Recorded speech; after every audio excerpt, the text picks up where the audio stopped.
19 July 1940, the English Channel, somewhere south of Folkestone, 9,000 feet above a sea the color of wet slate. 9 aircraft hold formation in the thin summer light, their engines droning in a steady chorus that the pilots have long since stopped hearing. From below, from the white cliffs and the chalk downs of Kent, they look exactly like hurricanes. That resemblance is about to get 6 crews killed. These are Boulton Paul Defiants of 141 Squadron, and they carry no guns in the nose, no cannon in the wings, nothing pointing forward at all. Behind each pilot sits a second man, sealed into a power-operated turret, bristling with 4 Browning machine guns, capable of swinging through almost the entire rear hemisphere of the sky. It is, on paper, a formidable weapon. It is also, on this particular afternoon, about to be torn apart. A formation of Messerschmitt Bf 109s drops out of the sun from directly astern and slightly above, the one quarter from which a Defiant's turret struggles to bring its guns to bear, and the one direction from which the aircraft has no defense whatsoever. There is no machine gun pointing forward, no cannon in the cowling, nothing for the pilot to do but turn and pray. The gunner can track a target closing at over 300 miles an hour. Within minutes, the sky over the channel is full of falling aircraft and white parachutes and oily smoke trails marking where bombers that were never bombers used to be. By the time the survivors limp back to RAF Westmelling, 6 of the 9 Defiants are gone. 17 young men are dead or missing. It is one of the worst single losses suffered by RAF Fighter Command in the entire Battle of Britain, and it happens to an aircraft type that, only weeks earlier, had been hailed as a war-winning innovation. This is the story of how the Royal Air Force built a fighter with no forward-firing guns at all, why that decision made perfect sense on the drawing board, and why it nearly cost Britain dearly in the skies it most needed to control. It is a story about the gap between brilliant engineering and the brutal, unforgiving logic of actual combat, and about how quickly yesterday's masterstroke can become tomorrow's death trap. The Boulton Paul Defiant was not a mistake born of stupidity. It was the product of careful, logical thinking about a war that, by the time it actually arrived, no longer existed. Understanding why the RAF wanted a turret fighter at all means going back to the trenches and cockpits of an earlier conflict, and to a problem that haunted air planners for 2 decades afterwards. During the First World War, 2-seater aircraft fitted with a rear gunner had proven devastatingly effective against unescorted bombers and reconnaissance machines. A pilot flying head-on into an enemy aircraft had only seconds to fire before having to break away or collide. A rear gunner, by contrast, could track a target for far longer, adjusting his aim continuously as the relative positions of the 2 aircraft changed. British and German air services both built substantial numbers of these 2-seat fighters, and the lesson that seemed to emerge was straightforward. A gunner with a wide field of fire was simply more dangerous than a pilot relying on fixed, forward-pointing guns. By the 1930s, RAF planners were also wrestling with a newer and more frightening problem. Aircraft speeds had increased so dramatically that a fighter pilot attempting a traditional head-on or beam attack against a fast bomber now had barely 2 or 3 seconds in which to aim and fire before the closing speeds carried the 2 aircraft past one another. Air Ministry analysts calculated that a single-seat fighter, armed only with forward-firing guns, would frequently get no more than one brief firing pass before a bomber formation reached its target. Worse, contemporary bomber designs were increasingly fast, some nearly matching the speed of existing biplane fighters, and were expected to fly in tight defensive formations bristling with their own machine guns. The fear that dominated Air Ministry thinking in this period is now famous. The conviction, voiced publicly by figures including the former Prime Minister Stanley Baldwin, that the bomber would always get through. If a formation of enemy bombers could simply outrun or outshoot any fighter sent against it in a single fleeting pass, then Britain needed something that could fly alongside that formation and pour fire into it from multiple angles over an extended period, rather than relying on one fast, fragile burst of forward fire. There was a further, more specific worry feeding into this thinking, one rooted directly in recent operational experience. RAF planners had studied reports of standard fighter squadrons attempting to break up tight, defensive bomber formations using conventional head-on or quarter attacks, only to find their own aircraft savaged by return fire from multiple bomber gunners converging on a single attacker as it closed. A fighter committed to a forward-firing pass could not easily break away the instant it judged the odds unfavorable, and pilots returning from exercises reported that the brief window for accurate shooting, often estimated at little more than 2 seconds at closing speeds, approaching 500 miles an hour combined, simply did not allow for a second attempt if the first burst missed. A turret fighter, the planners reasoned, would not need to commit to that narrow, dangerous cone of fire at all. It could shadow a formation from a relatively safe distance off to one side, walking its fire across multiple aircraft over an extended period while presenting a smaller, harder target itself. Out of this thinking came Air Ministry Specification F.9/35, calling for a 2-seat fighter armed entirely with a power-operated multi-gun turret and no fixed forward armament whatsoever. The theory was elegant. A formation of these turret fighters could fly in loose company, with an enemy bomber stream matching its course and speed, with each gunner free to traverse his turret and engage targets crossing from any angle, without the pilot needing to maneuver the entire aircraft into a narrow firing cone. It promised sustained engagement rather than a single desperate pass.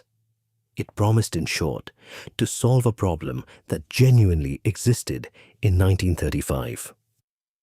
What nobody fully anticipated in those years before radar plotting and fast monoplane interceptors became the established norm was how quickly the nature of aerial combat itself was about to change, and how completely a design built around bombers would struggle against fighters of equal or greater speed.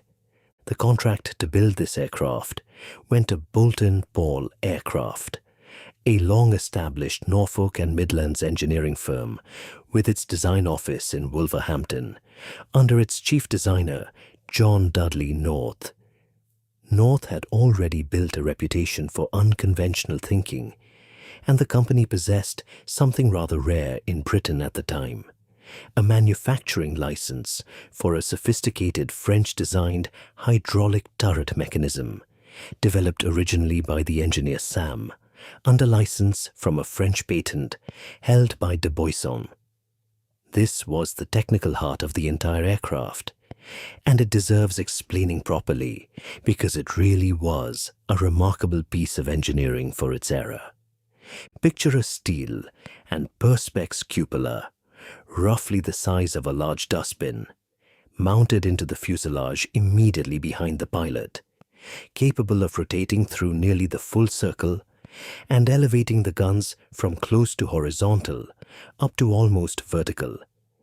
Inside sat the air gunner, strapped into a seat that rotated with the turret itself, working a control column that operated hydraulic motors rather than raw muscle power. Earlier hand-cranked turrets on other aircraft were painfully slow and exhausting to operate, particularly at the high air speeds and slipstream pressures encountered in 1940s combat. The Boulton Paul turret used hydraulic pressure drawn from a pump linked to the aircraft's engine to swing 4 Browning .303 machine guns smoothly and quickly, allowing the gunner to track a maneuvering target with something closer to the ease of aiming a heavy rifle than wrestling industrial machinery. The whole turret assembly, guns, ammunition, hydraulics, and armored glazing included, weighed in the region of 400 kilograms, a substantial addition to any airframe. The airframe built to carry this turret was a fairly conventional, sturdy monoplane of all-metal construction, powered by the same Rolls-Royce Merlin engine fitted to the Hurricane and early Spitfires, generating around 1,030 horsepower.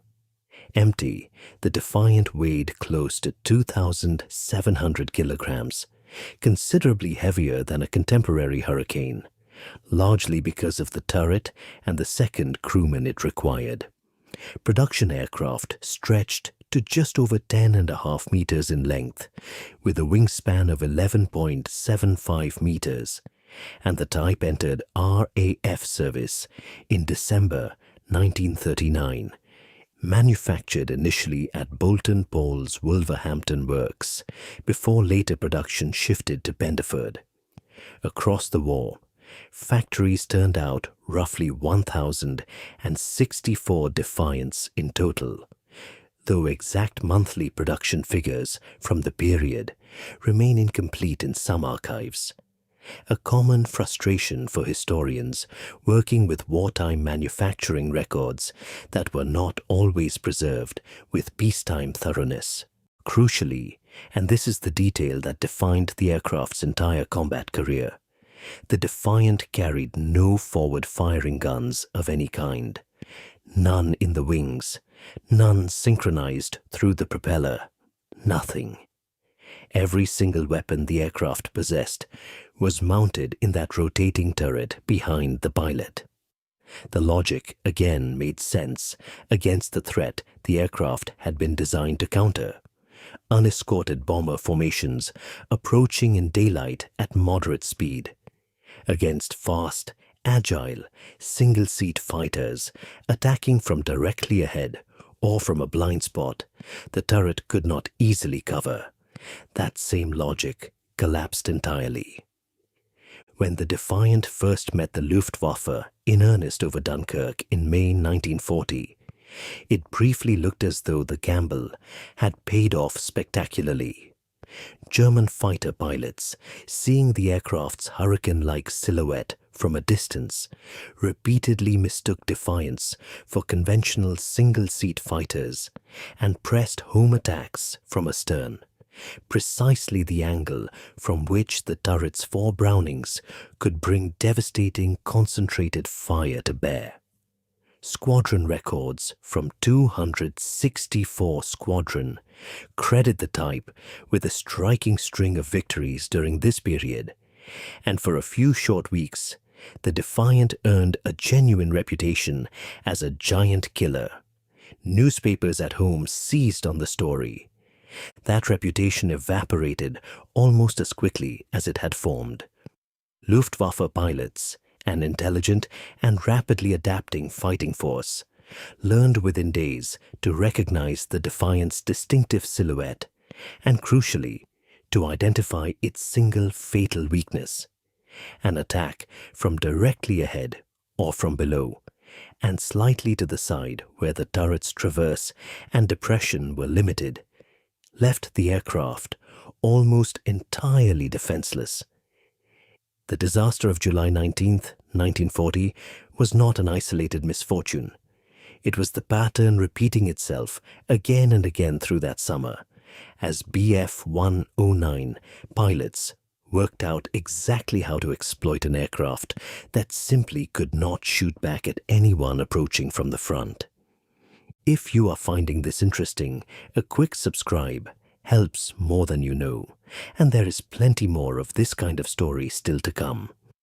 It is worth pausing here to ask what else existed at the time, because the Defiant's strange configuration looks rather less eccentric once placed alongside its contemporaries. Germany never built a true single-engine turret fighter along these lines, though the Luftwaffe did experiment with heavily armed twin-engine designs such as the Messerschmitt Bf 110, which carried forward-firing cannon and machine guns alongside a rearward-facing gunner armed with a single flexible weapon for defense rather than offense. The German approach, in other words, kept its primary firepower pointed forward at all times, treating the rear gunner purely as protection against being bounced from behind. The opposite philosophy entirely to Boulton Paul's design. The United States never fielded a dedicated single-engine turret fighter either, though American bomber doctrine famously embraced multiple turrets on aircraft, such as the B-17 Flying Fortress, precisely because the same logic that inspired the Defiant, sustained defensive fire from a moving platform, made excellent sense when applied to a large bomber expected to fight off attacking fighters rather than chase down enemy aircraft itself. Tellingly, no major air force besides Britain attempted to build that same turret concept into a fighter intended to seek out and destroy enemy aircraft on equal terms. The Defiant remains, in that narrow sense, a genuinely unique aircraft of the Second World War, and arguably a cautionary tale about applying sound bomber defense logic to fighter design. By comparison, the Hawker Hurricane and Supermarine Spitfire, Britain's standard single-seat fighters of 1940, each carried 8 forward-firing Browning machine guns concentrated in the wings, delivering a devastating weight of fire in the brief seconds available during a head-on or beam attack. Exactly the kind of engagement the Defiant had been designed to avoid, and exactly the kind of engagement it kept being forced into anyway, where a Spitfire pilot could engage from almost any angle. A Defiant crew needed the enemy to cooperate by attacking from behind, a courtesy the Luftwaffe stopped extending within a matter of weeks. Following the costly daylight battles of July and August 1940, Fighter Command made the only sensible decision available and withdrew the Defiant from daylight combat against fighter opposition entirely.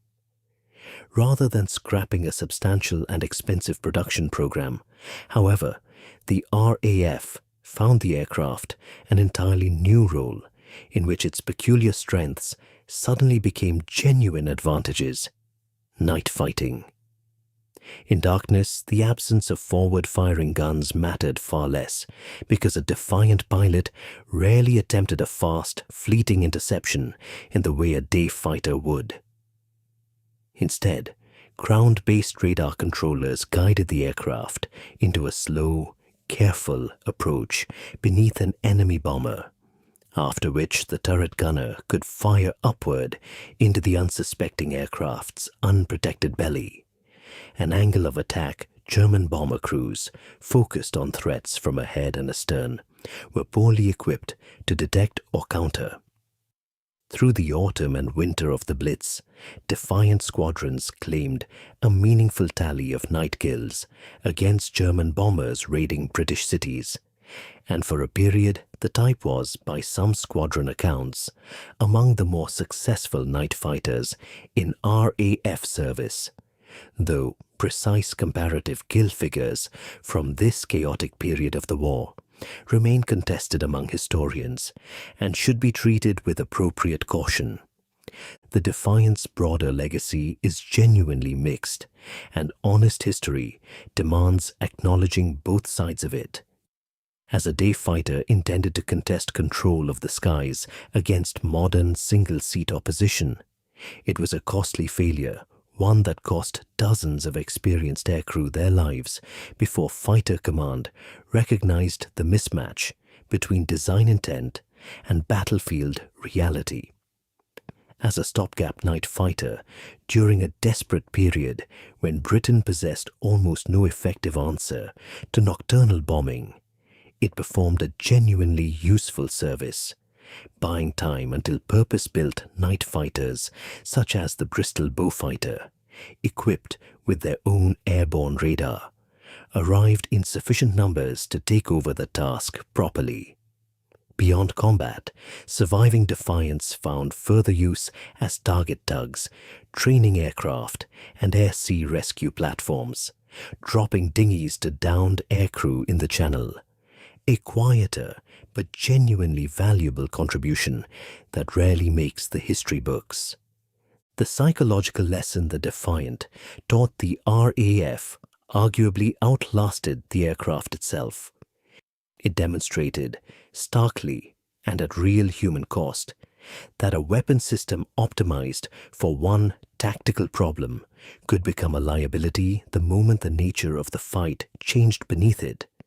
A lesson air forces would relearn in various forms throughout the rest of the century. From the reassessment of bomber formations in the later war years to debates over manned versus unmanned interception decades afterwards. Within the Air Ministry itself, the episode contributed to a broader and lasting skepticism towards specialized, single-purpose airframes designed around one anticipated enemy tactic, encouraging instead a preference for adaptable, multi-role fighters capable of engaging effectively from any angle of attack, a philosophy that shaped British fighter procurement well into the jet age. Today, only one complete original Defiant survives, preserved and on public display at the RAF Museum in Cosford, not far from the Wolverhampton Works, where the type was originally designed and built. A quiet, slightly awkward-looking aircraft that visitors might easily underestimate without knowing its story. A handful of wrecked examples, recovered from fields and channel waters over the decades, remain in private and museum collections in various states of restoration, mute reminders of the crews who flew them into battles. The aircraft was never truly equipped to win. Return for a moment to that formation over the Channel on July 19th, 1940. 9 aircraft holding course in the summer light, mistaken from below for something they were not. The men inside those cockpits were not fools, and the engineers who designed their aircraft were not incompetent. They had solved, with genuine ingenuity, the air war that the textbooks and the previous conflict had told them to expect. Slow, unescorted bombers, vulnerable to sustained flanking fire from a gunner free to track them across the sky. What they had not solved, because nobody fully could in 1935, was the air war that actually arrived 5 years later, fast, fighter versus fighter, decided in split seconds by whoever could point a gun forward first. Picture, too, the engineers back at Wolverhampton, men who had genuinely believed they were building Britain's answer to the bomber menace, watching the casualty lists come in from squadrons flying the aircraft they had designed. There is no record of triumphant celebration at Boulton Paul that summer, only the quiet, professional grief of a design team confronting the gap between calculation and consequence. Their turret mechanism was not flawed. Their hydraulics did not fail. The aircraft performed precisely as specified, traversing smoothly, tracking accurately, firing reliably. The specification itself was the flaw, and specifications are written by committees trying to predict a future nobody can see clearly enough. The Defiant could not point a gun forward at all. That single fact, more than any other, defines its entire story. A brilliant solution to yesterday's problem, flown by brave men into tomorrow's war. 6 aircraft lost in minutes over the Channel were not a failure of courage. They were the unforgiving arithmetic of an aircraft built to fight a battle that had already changed shape around it. No amount of skill in the turret, no quickness on the hydraulic controls could compensate for a blind spot exactly where the enemy chose to attack. And yet the story does not end in failure alone. The same aircraft that bled so badly by daylight found in darkness a role where its peculiar design became a genuine asset, climbing patiently beneath unsuspecting bombers and striking upward into their unprotected bellies through the long winter nights of the Blitz. There is something almost poetic in that reversal. A fighter built for one kind of war, broken by another, redeemed by a third nobody had originally planned for at all. The Defiant's tragedy was never that its designers thought too little. It was that, for one terrible summer, they had thought exactly one war too late.